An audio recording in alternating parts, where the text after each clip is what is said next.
Hey, welcome to Fathering Our Future. I'm Anthony Vandegrift, and I am certainly not the perfect dad, but every day, just like you, I am trying to be better. And one of the things that we get to do that helps us grow and develop as fathers is we get to mix and mingle and have wonderful conversations with other great dads. I am so happy to be joined today once again by my friend Randy Hain. And the conversation that I'm going to share with you today is going to be an absolute blessing, regardless of what your family looks like, but especially if you have a child with autism and even special needs. Randy opens up and has this conversation with me about raising a son with autism. The wisdom that you're going to gain, the transparency that he offers is going to bless you. Before we jump to that interview and that conversation, I want to share a scripture that I think fits so well with this conversation. It's 1 Thessalonians chapter 5 and verse number 18. In everything, give thanks, for this is the will of God in Christ Jesus concerning you. I want to break in real quick and let you know how much I appreciate you listening to the podcast. My prayer is that I can be a help and a blessing to you on your fatherhood journey. So if you're not already subscribed to the podcast, go ahead and subscribe. And if at any point you have questions, please feel free to reach out to me via email at fatheringourfuture@gmail.com. And if you want other good content, you can go to the website, check out the blog, and other free resources. Thank you again for listening. Be blessed. Do you remember when you became a dad and all of a sudden those New Balances just hit differently? There's something about fatherhood that impacts your wardrobe, and I'm happy to share that I can help you with that now. Fathering Our Future now has merch. We have sweatshirts and hats and other pieces of clothing that you will enjoy sporting as a father. Just go to fatheringourfuture.com, select merch, or click the link in the description of this episode and get you something that you will enjoy and be proud to wear as a dad. Dad, I want you to know I care about you and I am on your side. So I have a free gift for you. I've put together a 7-day devotional, extracted from my devotional, Following Our Father, to help you realign your identity as a dad to be the dad that God has called you to be and that your children need you to be. Simply click the link in the description below and get your free 7-day devotional. Well, Randy, it is so good to have you back on the podcast. How have you been doing? I've been doing well. Thank you. It's been a busy year at work, busy with family, but all good, and I feel very blessed. Good. I'm so glad to hear that. We had a wonderful conversation on the last interview that we had on this podcast. We talked about your book, Being Fully Present. Still wonderful book. Very real. In this book, just in case anyone listening didn't get a chance to hear that episode or get the book, you just almost share journal entries that you had made throughout your life and then reflect on them and kind of help people learn how to go about this reflection process on their own. And it's very insightful. It's very open, and that makes it very easy to receive and to relate to. So again, I'll have a link in the description for that. But if you're listening to this episode and you did not get a chance to hear the episode, go listen to it. And if you didn't get a chance to get the book, Being Fully Present, go do that. Now, today's conversation is going to be one that I think is going to be super helpful, not only to parents who have children with autism, but probably just on the special needs spectrum in its entirety. So your oldest son, Alex, has autism. Yes. And this was brought up previously on the episode just a little bit because it was part of some of your reflections that you had in your book. But what I'm hoping to accomplish today is having a conversation with an older father who might have a few t-shirts that say, I've been there and I've done that. And then you pass on some of that wisdom that you have gained. But also kind of want to talk about your story and your experience with the process, because I remember a point in my life when my firstborn, where we had some questions and we had concerns, and we had a doctor say, well, it might be autism. Now, I didn't fully understand autism. I just always perceived it as it's bad. If it has a name, it's probably not great. And that definitely caused concern for me. So let's throw this to you. When your son Alex was born, and you found out that he had autism, what was that like for you?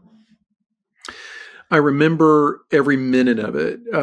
It was 25 years ago. Alex was, I think, 26 months old at the time. And my wife and I had suspicions. We had some developmental delays, we had some challenges, and we were in the doctor's office, and he said the words out loud, "It is my conclusion that your child has autism." And I remember my wife and I were frozen probably for a good minute. We didn't say anything. We just kind of looked at the doctor, looked at each other. And then it's like internally, I think we both just kind of said, all right, let's figure it out. And we finished with the doctor. We got in the car and we sat for, I remember, 15 minutes and just, we just said, listen, this is our son. We love him. He's our firstborn. We are going to do whatever it takes to help him be successful. You and I, my wife and I, we're going to make sure that we encouraged each other. We said we're going to make sure that we take care of each other and support each other in this process, which is very important. A lot of couples don't do that, but we were committed from the beginning to make sure that our marriage was strong through the journey with our son. So it was frozen shock, then recognition that we've got work to do. And then it really turned into just this loving commitment. And that's how we got started. That's awesome. Well, that's the beautiful thing about love is not really contingent upon conditions. It is a commitment. And so it's beautiful that you caught that revelation that early on in parenting.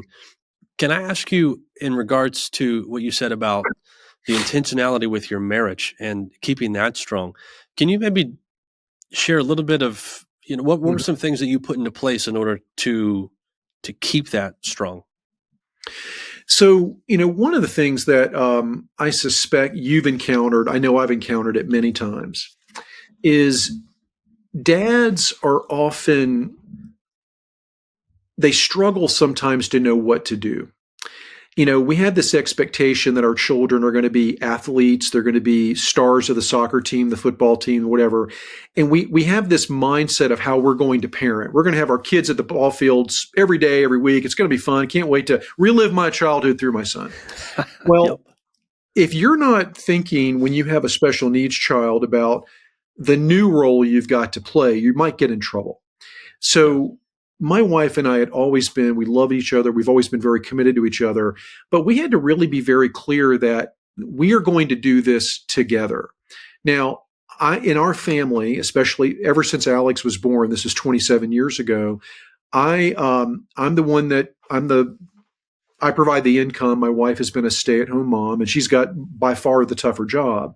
So I have a job at the time in the external corporate world.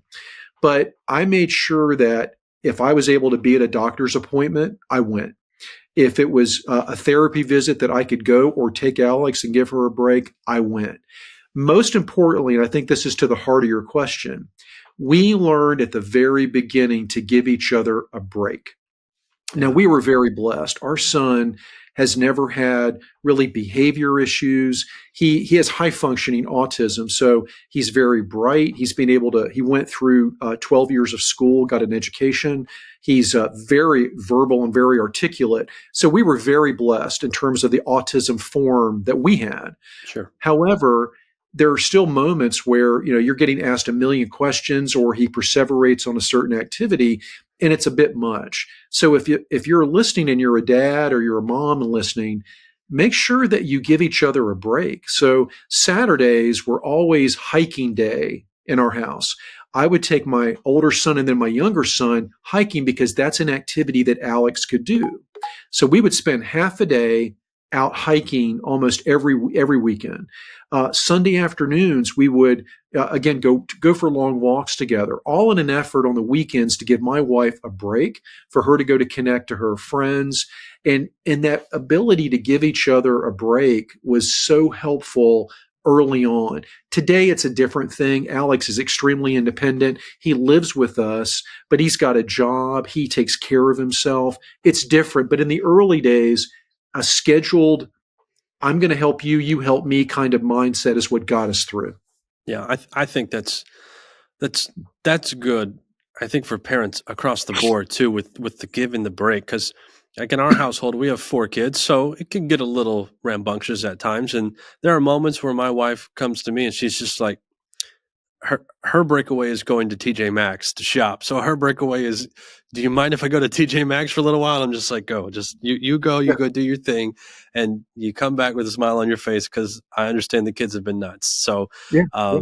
yeah, but I think that's a great point to bring up, and we have to do that as husbands and fathers if we're going to Mhm. have strong families. I think that's a great point.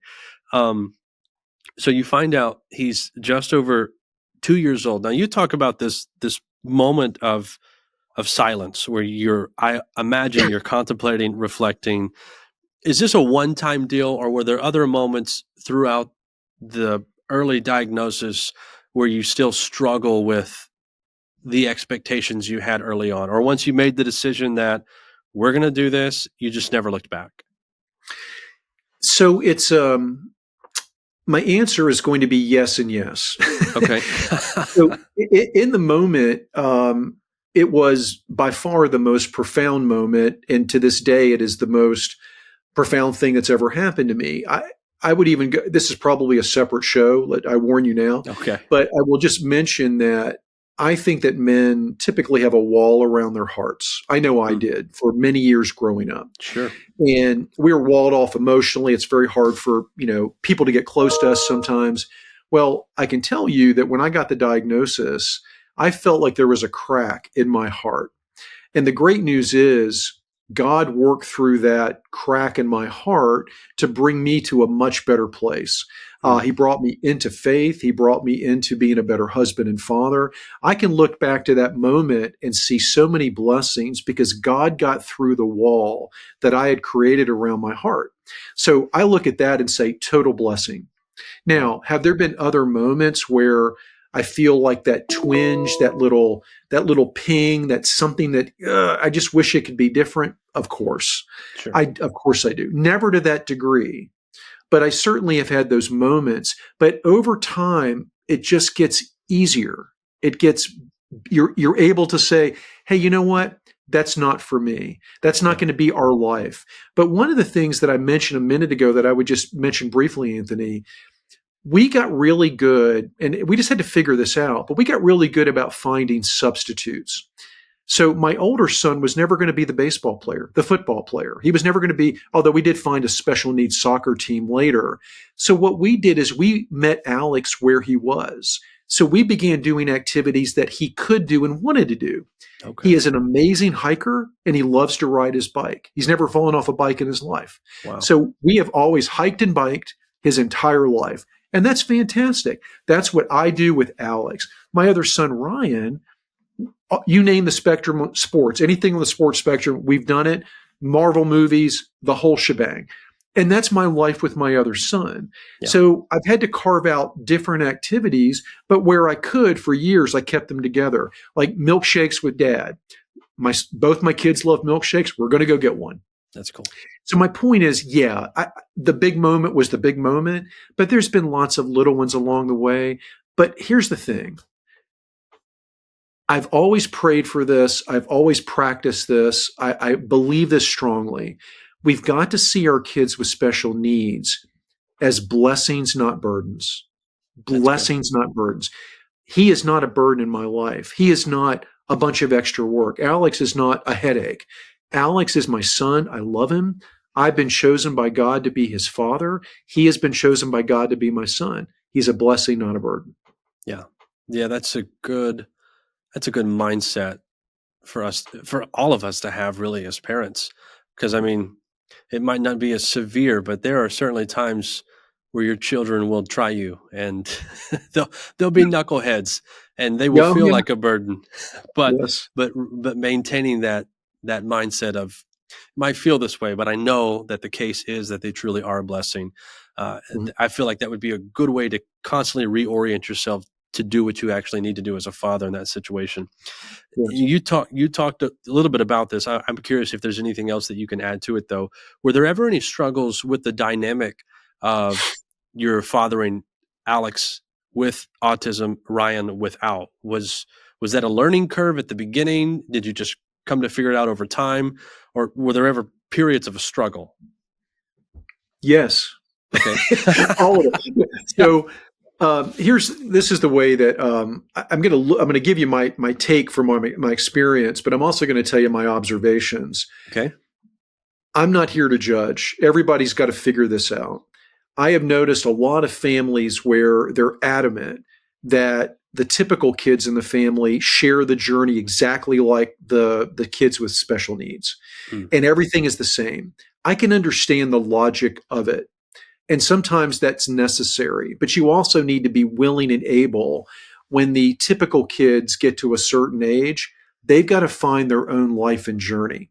So when they were young, my older son is 3 years older than his brother. okay. Everything was together because they were just together. But then Ryan started playing soccer at 5 or 6, and then he played football and baseball and lacrosse. And those are things that Alex did not join him on. So what we went from it's all together to, hey, we're going to have separate activities. We'll come together when we can. And as they got older, they figured out some ways that they could do things together, sometimes even independent of me.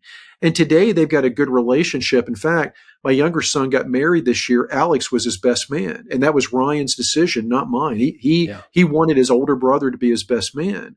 So yeah, you figure it out, but you sometimes you have to have two parenting styles. Sure. And Alex and I have a relationship that I treasure and love, and it's all about certain things. But I have very different conversations with his brother, and that's Sure. okay. Dads, if you're listening, you got to put on a couple of different hats on this journey. I think that's a good piece of wisdom because I could certainly see just trying to imagine myself in that situation almost for the convenience factor. I almost feel like you'd want to try and see, oh, how do we just mesh everything together so that it works? And but I could also see wanting to direct all the attention to the child with special needs, whatever it is, because Mhm. they're going to be much more dependent upon you. And what you do is you end up neglecting the one who can actually be independent. But I could Yes. also see the other side of the spectrum where it's just like, well, I can do more with this kid. I can have more fun with this kid. Just I could be more adventurous. I don't only have to do hiking and riding a bike. I can go and do other things and then get into a place where you neglect the one with special needs. I could see how that would Mhm. be a challenge. So I think that's a great insight that you offer there.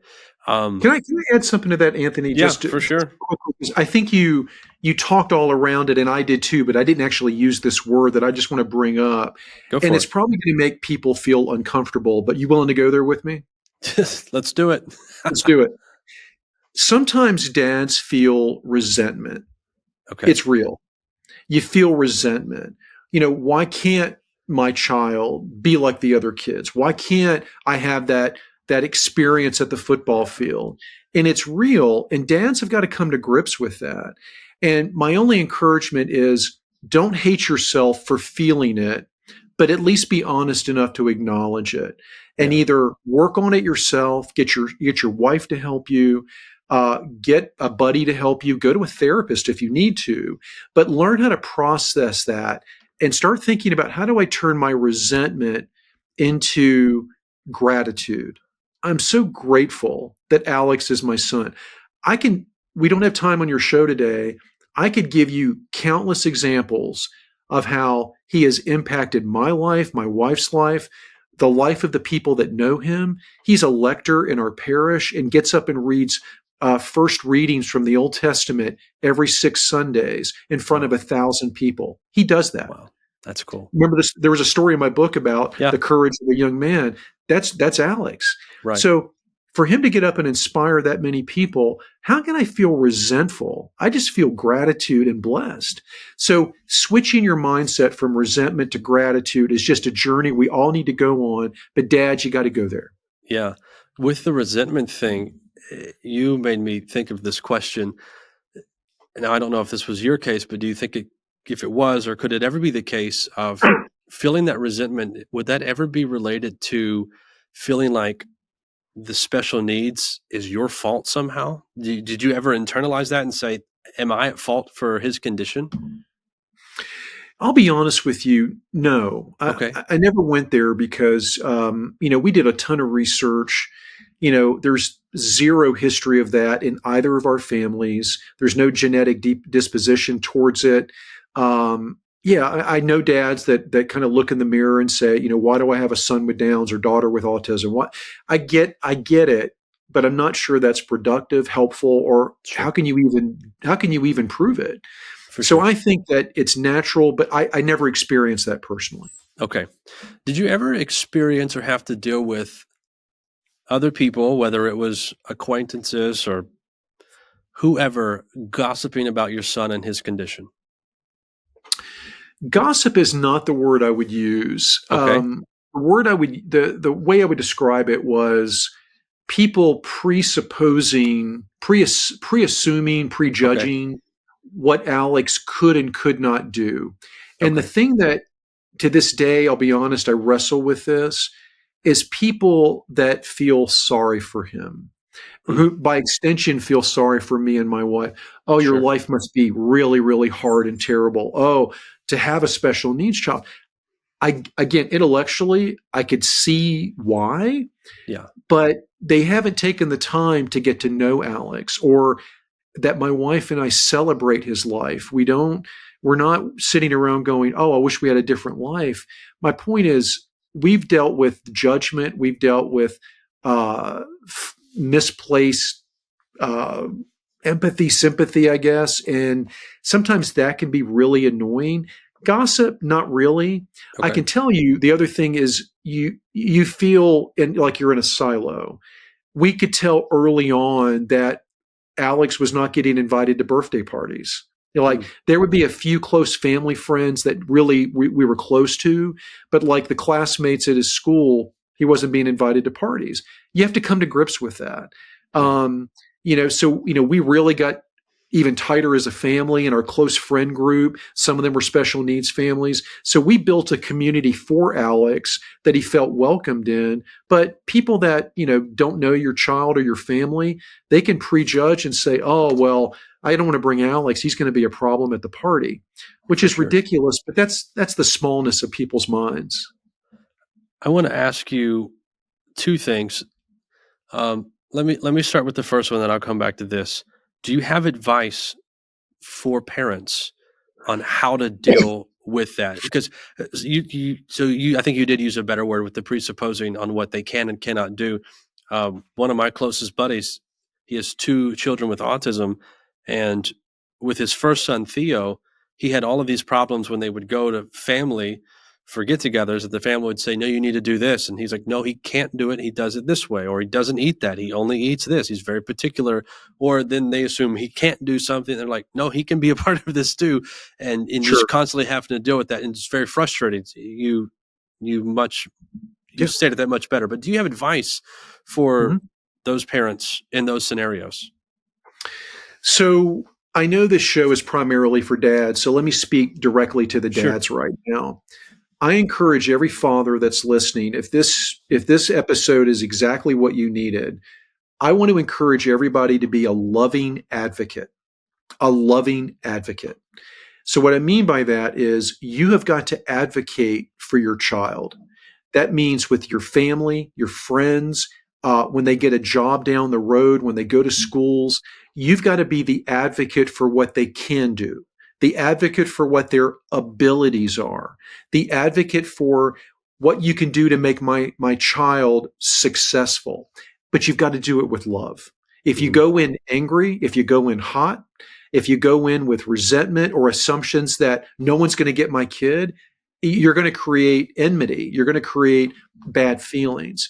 So instead of that, hey, Anthony, listen, my son Alex is going to start working here next week. I'm really grateful that you gave an opportunity. By the way, this is something I actually did.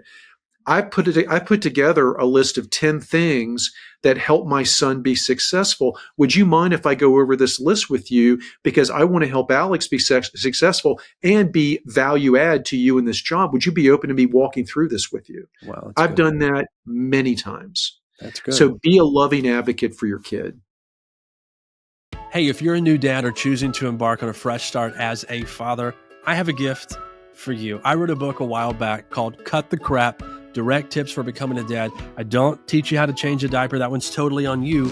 But I do talk about 5 elements that you need to focus on as a dad if you want to be the dad your children need you to be. Now, this is completely free. It is yours. There's no strings attached. The only thing that I'd like you to consider is if the book brings value to you as a father, make a contribution by going to fatheringourfuture.com/support.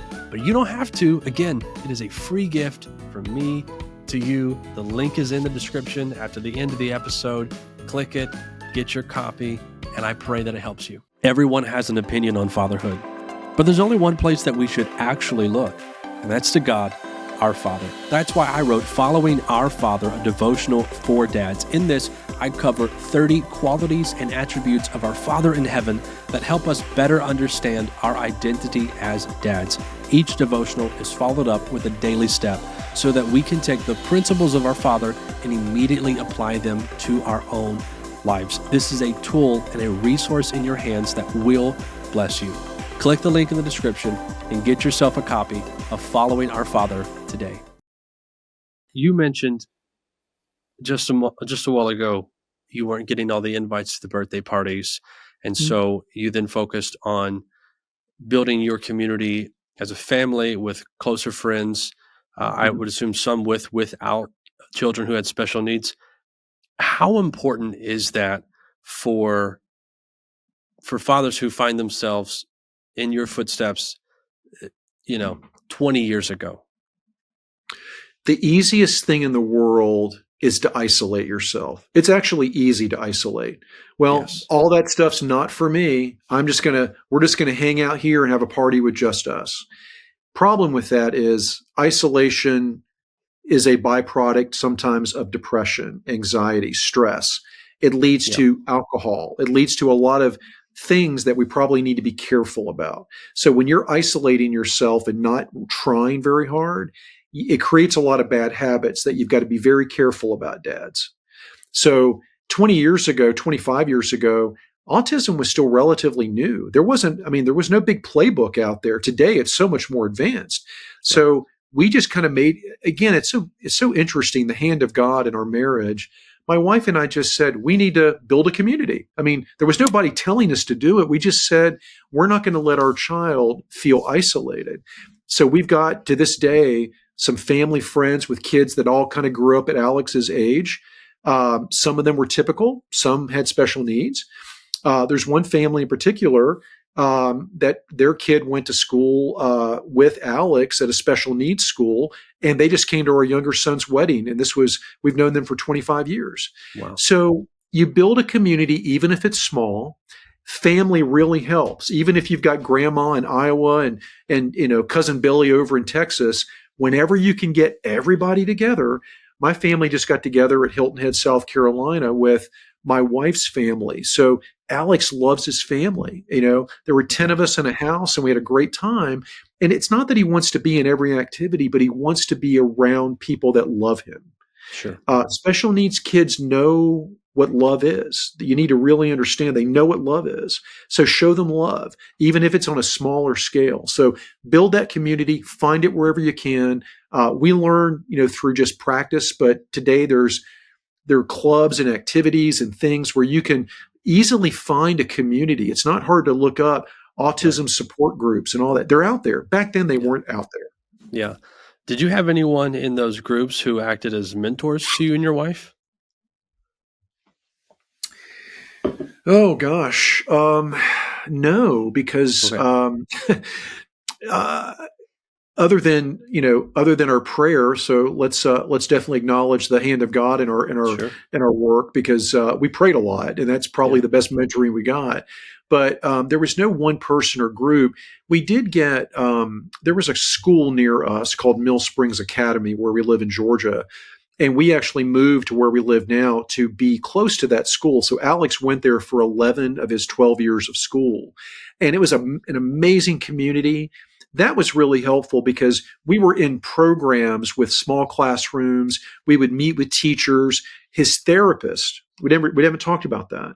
We built a really great network of speech therapy, occupational therapy, We had hippotherapy. We had aquatherapy. You name the therapy, we had it. But that's a network of people that love, support, and help your child be successful. They became unofficial mentors, I guess, because they were giving us tips and feedback. Yep. His speech therapist that he picked up at age 10, we still use her 17 years later. She's amazing. Wow. Wow. 17 years. That's She's awesome. that good. Yeah. That's awesome. That's very cool. Have you found yourself maybe in the mentor role for anyone else in your life? Constantly. Okay. Constantly. And I welcome it. Yeah. I'm an executive coach and a leadership consultant. That's what I do for a living. So I work with senior level leaders, men and women, every day from Fortune 10,000 companies. And I'm also a writer. So I engage all these different people. And one of the first things that I do is when I meet someone is I say, I'd like to get to know your life outside of work. Tell me about life when you're not at work.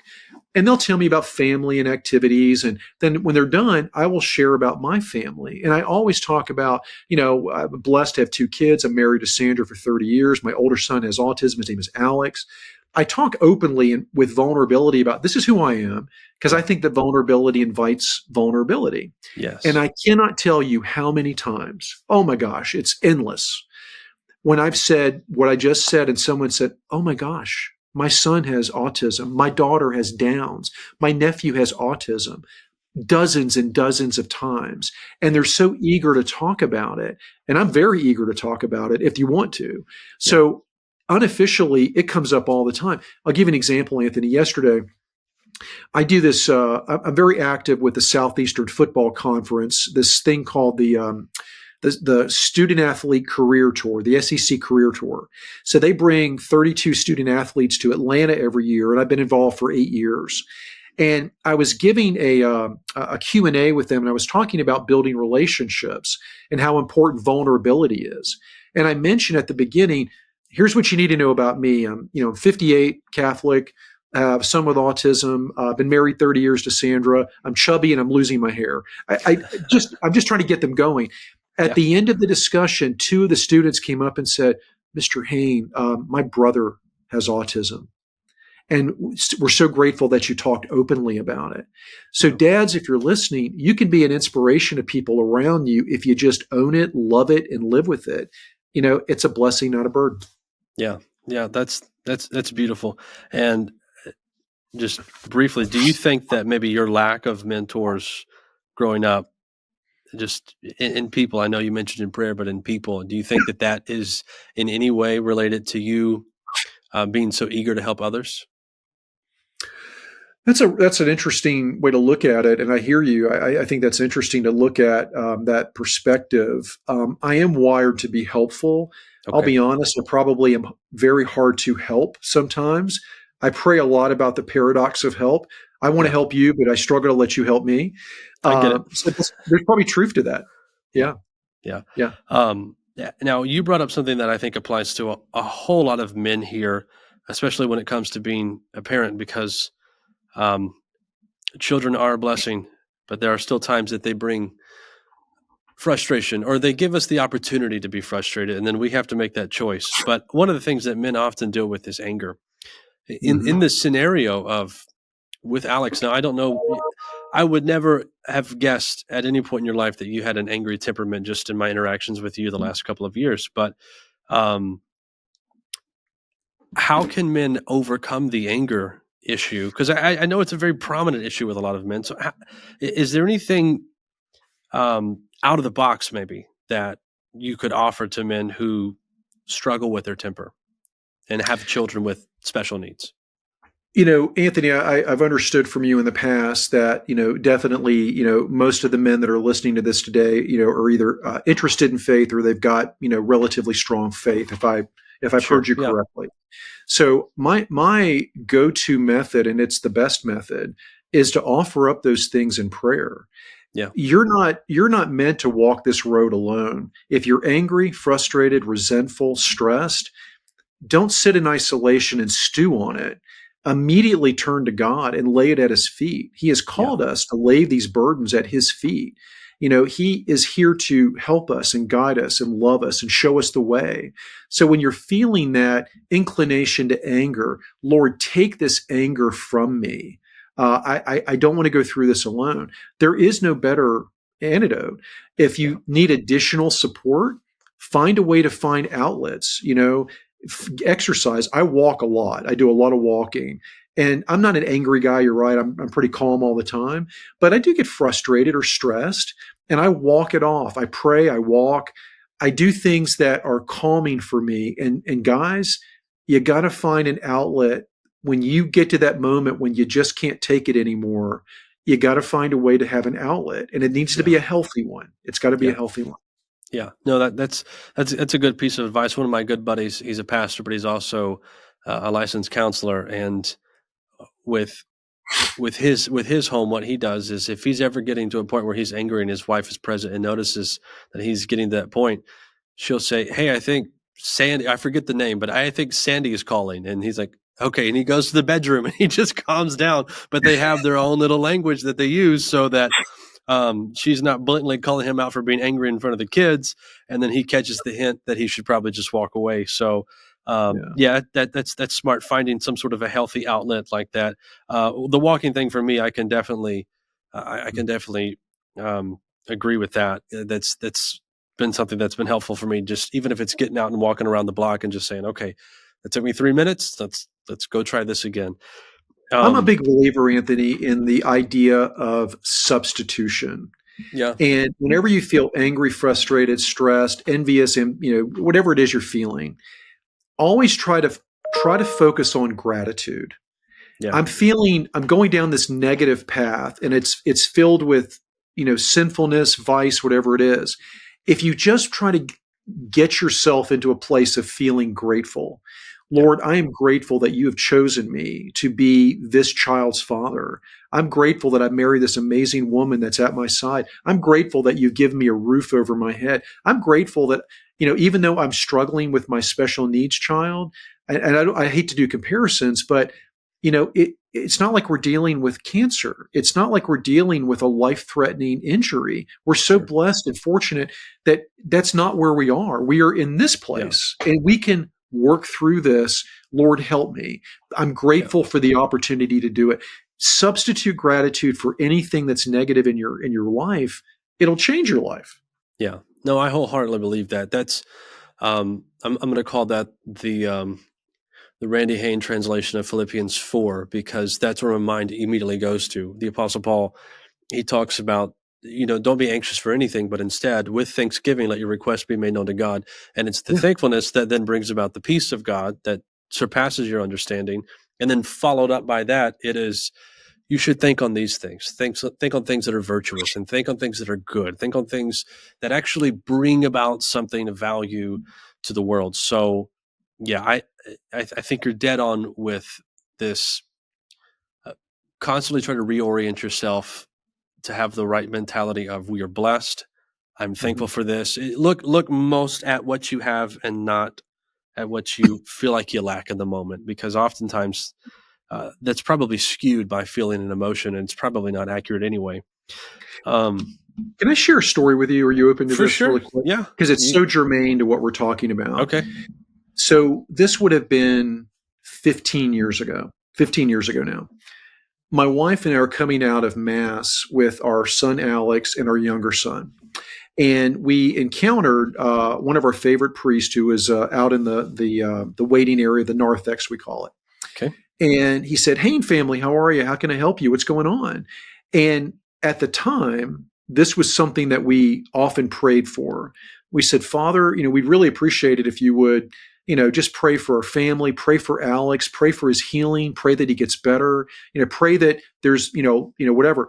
And he looked at us really strangely and he said, "Do you mind if I say something?" And I'm like, "Oh, this is not good." When your pastor or priest says it, it's not good. He said, "I know that you and Sandra love your child more than anything. I know that. I have no doubt about that. But you're praying for the wrong thing. You need to stop praying for healing and start praying for acceptance. hmm. You need to pray for acceptance. And this is where it's burned in my brain. He said, what you're doing when you ask for healing is you're saying, God, I don't want this gift that you gave me. I want you to take the gift back and put it back in the oven and bake it a little longer, and then Yeah. give me back a gift that I want Yeah. instead of accepting the gift that you've been given. Wow. That encounter about acceptance transformed our lives, our thinking, our mental framework. It's burned in my brain. I'll never forget it. So Yeah. pray for acceptance, not a better version of the gift you've been given. Yeah. That's beautiful. My buddy who has the two sons with autism, that was one of the revelations that he came to in personal prayer. He felt like God spoke to him and said, I didn't mess up. Yeah. I gave you something beautiful, and that revelation really, really helped him in his journey. Um, Let me ask you a couple of these questions that I think are are probably on a lot of the minds of fathers who find themselves with children with autism or special needs, depending on where they're at on the spectrum. The first one would be with the empty nesting situation. I love my wife, I love my children, and I long for the day that it's just me and my wife. Not because I want my kids out of the house. I want to see what they grow and develop into, but I'm Hmm. also looking forward to just being only one with my wife and not having to do anything else. Now, that's not always the case for everyone who has children with special needs. Now, you said Alex still lives with you. And I don't know if that is because he requires the care or if you just want to be there to provide the care. But was there ever a point where you had the conversation with your wife and you came to the realization, I don't know that we're ever going to be, just going off the two of us like we maybe thought we would one day? So we probably came to that realization when he was a freshman in high school. Like we Okay. could tell living independently was a goal, but it became less and less realistic. Now let's be very clear. We could find a home and a community for Alex next month if we really wanted to. Sure. They're out there. But Alex is our family. He's our son. Yeah. And yeah, we could be off jetting to Italy tomorrow and have the time of our lives, and it's all great. But we've been given responsibility for our son, and he's our son, and we love him. Yeah. So we don't want him to be in the care of strangers to make our life a little more convenient. That's our decision. We're committed to it. Now, having said that, we're also getting older. I'm 58, my wife is 59, and we can see down the road, what do we do? Yeah. So a lot of families like mine will tell you it's not the money. We have a trust that's, built for him. Financially, we've got the ability through insurance and other means to help him live independently. The key, though, is to have loving people in his life that will watch out for him. Yeah. So this has been a great blessing for us. We never, ever, ever forced our younger son to have the mindset that he had to take care of his brother. Never once did we force that on him. Yeah. When Alex or Ryan was in his early 20s, he started talking to us about what's the plan for Alex and has committed many times. He's going to live with me down the road. I got it. And his wife, one of the things we love about her is she and her whole family love Alex. They love him. So Wow. one of the things that we've talked about is our trust might fund you guys being able to get a bigger home so that Alex could just live, in the basement or over the garage or maybe in a separate part of the house. But Yeah. the key is let's not let our child have to live with strangers if we've got the ability to have him live with people who love him. Yeah. So we are all in on that path. Now we are very responsible about staying healthy. We make sure we try to take care of ourselves. My chubbiness notwithstanding, we really do try to stay healthy. But Sure. so these are all things that if you're a young dad, you're going to have to deal with this one day. But I implore you, look at, okay, I may not be the empty nester, but I can't let my child be raised by strangers if I've got the ability, the means to take care of him. Now, we also Yeah. push independence. He takes care of himself, does his own laundry. He is really independent. but Yeah. I don't want him doing that in some community that I see him once a week at. That's not going to happen for us. Sure. No, and I can totally understand that. I had a conversation with my aunt and uncle who were down for Thanksgiving, and they have a child. Their youngest son, he's 30. He has Down syndrome, but he's also autistic as well. So um, it's a relatively severe condition that he's in, and he can't in any way care for himself for the most part. They Mm. do everything for him, and I asked him. I said, was it ever a point in your life where you thought, well, it'll never be the two of us? And they just kind of smiled and they say, yeah, but it gets to be the three of us. And so it was I neat love that. to hear, the optimism and really the wisdom that I think that has come over 30 years of being in that situation. And it was a beautiful thing. But you hit on the other question that I was going to ask, and I might reword it just differently. Um, I asked my buddy with the two autistic sons. I said, "What would be the one question you would ask this man?" And he said, "The biggest concern that we have is the continued care, because at one point there's a good chance, likely, that we will be out of the picture. Mm. How do you deal with that?" So, from your perspective, now I know you said you have the trust and insurance and different things that will help with that. Any wisdom that potentially you can provide there? Is that something that just financially people need to be great stewards about, or are there other alternatives that maybe you potentially looked into that you know about?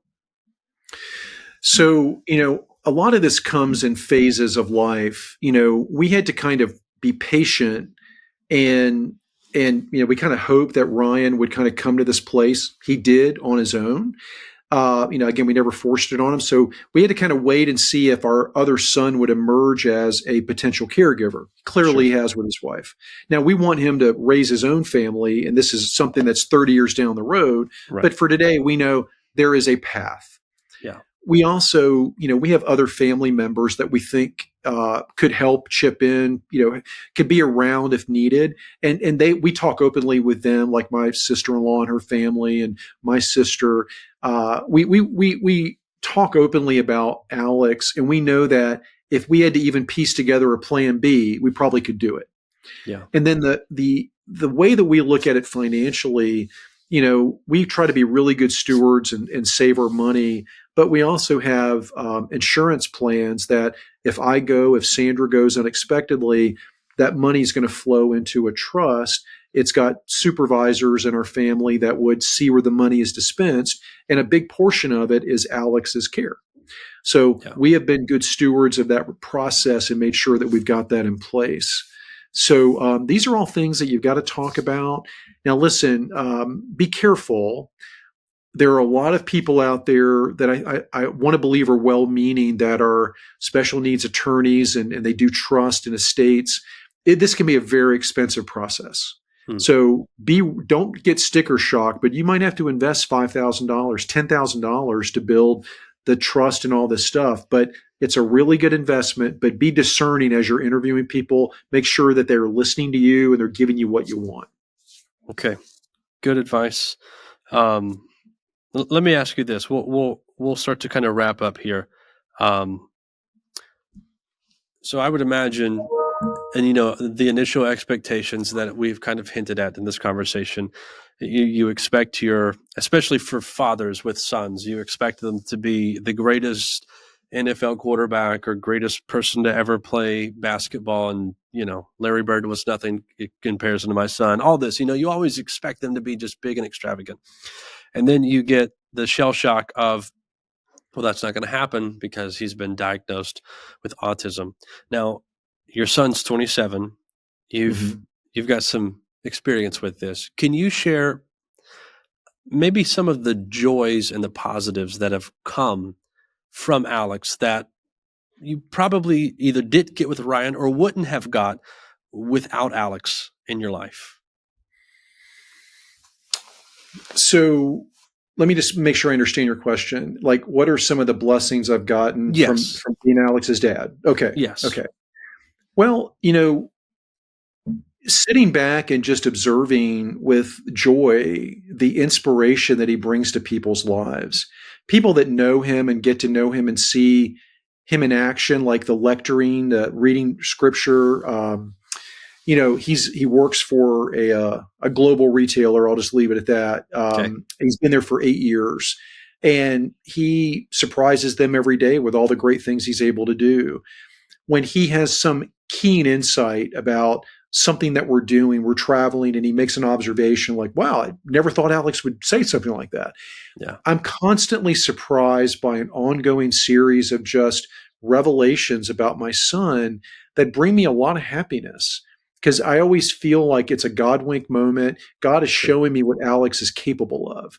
Yeah. So I live in that joy and I'm inspired by it. And it really gives me hope. My wife as well. There are moments where, okay, I don't want to talk about Peloton workouts anymore. He works out on the Peloton an hour every day. He loves it. Wow. And he's really into music and movies and restaurants, and he can wear you out with those conversations. Sure. So that's not always fun, but Sure. the other side of it, the joy side of it, far outweighs that whatever annoying conversations you're having. Yeah. Well, it sounds like, based off your response to the question, that the best thing to do is to just keep an eye open with optimism for these God wink moments, as you called them, because they happen constantly. They happen all throughout the journey and the experience. Last question. Mm-hmm. Do you have anything to say? Well, just one thing I would just say, if you're always focused on woe is me thinking, if it's like, every day's a struggle, every day's bad, you'll miss those God wink moments. You won't even look for them. But if you slow down and let God be God, it is amazing what he will reveal to you in these incredibly wonderful children. Yeah. The last thing I want to ask you, this may be something that we have already discussed, re-emphasizing their blessings, not burdens, or the focus on gratitude. But as a seasoned father with a child with autism, what's the best piece of advice and the wisdom that you pass down to someone who maybe just got the diagnosis for their child, or maybe they're just a few years into the journey and it's probably the most challenging at the start? What do you pass on to them? It probably is a little bit of an amalgamation of everything that we've been talking about. But if I kind of boiled it down, many years ago, I wrote a book called Special Children, Blessed Fathers. Hmm. And in it, I got 10 other dads with special needs kids to contribute. And I contributed a lot of stories about our special needs kids. And it was meant to encourage fathers. And the title of the book is Special Children, Blessed Fathers. That's the mindset that you've got to have. These are special children. I'm a blessed dad. Special kid, blessed dad. And if you'll just have that mindset and don't spend 1 ounce of your energy trying to have somebody else's life, feeling resentful, wondering, how are we going to get through this? How are we going to afford this? What's going to happen to me? Woe is me. All of that stinking thinking can enter into your brain. And if you'll just pause and say, I have been chosen to be this child's father. This child is my child. And I am blessed beyond measure. It's going to be tough. But you know what? God only gives us what we can handle. He gives us exactly what we can handle. You can do this. So that's my encouragement to dads. You can do this. Man up, own it, step up to the table, and just be the dad you're called to be. And these kids are blessings, not burdens. Love it. Randy, this has been a wonderful conversation, and it always is. And I think it's astounding that even having this conversation, while I don't have children who have autism or special needs, there's plenty that I can take and apply to myself as a father as well.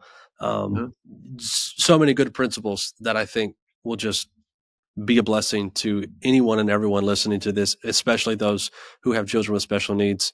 I'll be sure to make sure that there's a link in the description to your book if anyone wants to get it. The one that we talked about at the beginning, being fully present, but also this one, Special Children, Blessed Fathers. This has been a lot of fun. I'm really appreciative of your time. And you said there's some potential stories that would be another podcast another time. So maybe we'll make that happen. I will always respond to your emails, sir. Always enjoy these conversations. So thank you for the time. I enjoyed it. One of the neat things for me getting to have conversations like this is when we say our goodbyes and we disconnect.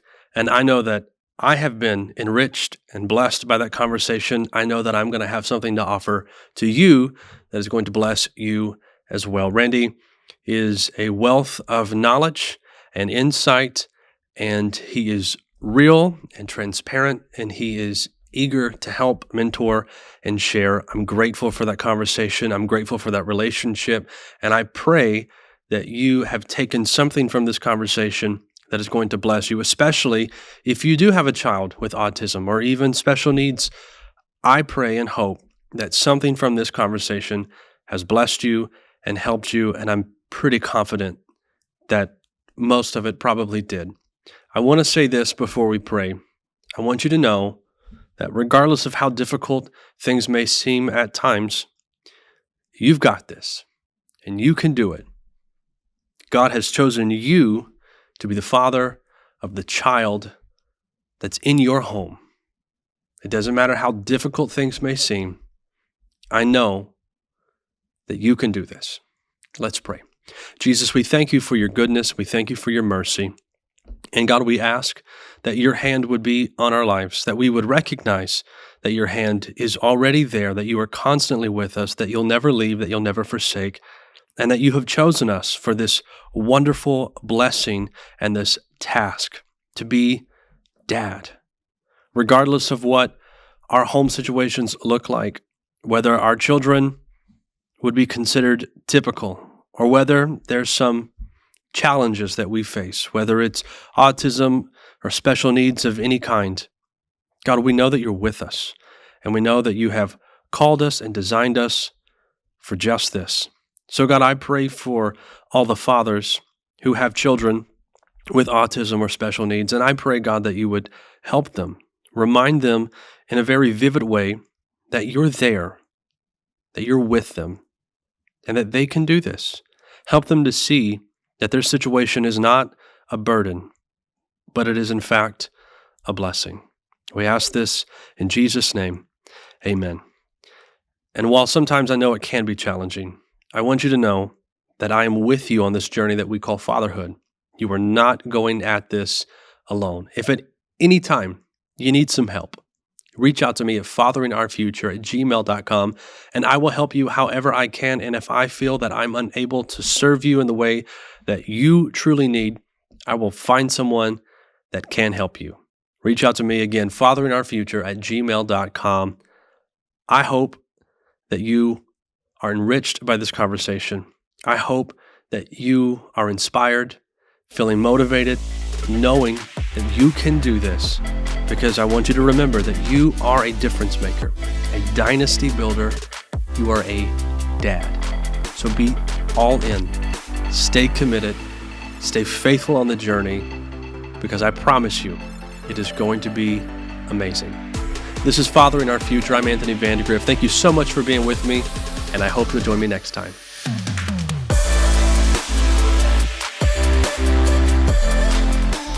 Hey, one more time, I want to thank you for listening to Fathering Our Future. If you're not subscribed to the podcast, please do so wherever you listen and consider leaving a nice review, because I would appreciate that. But if you're not connected to Fathering Our Future on social media, you can find it on Facebook, Instagram, and YouTube, and there you're going to get some additional content on a more regular basis that you don't always get here on the podcast. Now, the last thing that I would like to ask of you is that you would consider becoming a financial partner of Fathering Our Future, because dads make a difference, and dads are not disposable. Dads are vital, and they are essential, and they are needed. And the impact that dads make doesn't just reside in the home, but it has a ripple effect that goes to churches and communities and culture. And I'm inviting you to be a part of equipping and empowering and educating dads to be the dad that God has called them to be and that their children need them to be. You can become a financial partner with Fathering Our Future. It can be a one-time contribution, a monthly commitment, but by doing that, you play a direct role in impacting dads. You can check the link in the description below. You can pray about it. You can get on board. And I thank you in advance for becoming a part of Fathering Our Future in a special in a dynamic way. God bless you.